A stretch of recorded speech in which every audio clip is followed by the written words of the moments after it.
তারপরে ওর বাবা এলে তো আচ্ছা বৌদি, আপনার কি সিঙ্গেল চাইল্ড? হ্যাঁ, এটাই আমার মেয়ে। ওকে এখনো খাইয়ে দিতে হয়? হ্যাঁ, খাইয়ে দিতে হয়। ও এখনো নিজের হাতে জল খায় না মা আমার। একটু একটু খেয়ে নাও বাবা। জল খাওয়াতে আমার এত বিরক্তি, তাহলে ভাবুন ওকে খাওয়াতে আমার কত কষ্ট। ও এই 2 আচ্ছা। লাখ টাকা দিয়ে একটা মোবাইল কিনে দিলাম।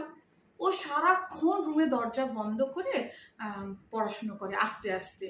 ও মানে ভীষণ আমার ব্রিলিয়ান্ট মেয়ে। আমি ওর জন্য কি বলবো? মা একটু খেয়ে নাও না মা, একটু খেয়ে নাও।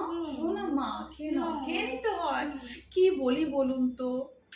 যাও রুমে দরজা লাগিয়ে বসবে, যাও যাও দরজা লাগিয়ে পড়াশোনা করবে। সব সময় রুমের ভেতরে থাকে, সব সময় ও আচ্ছা। শুধু পড়া পড়া পড়া। একটু জলও খেতে চায় না, জানেন তো? বৌমার সাথে যা হয়। জানেন তো, একটা বাড়িতে বৌমা গেছি, সারাদিন ঘরের ভিতরে বসে মোবাইল মোবাইল।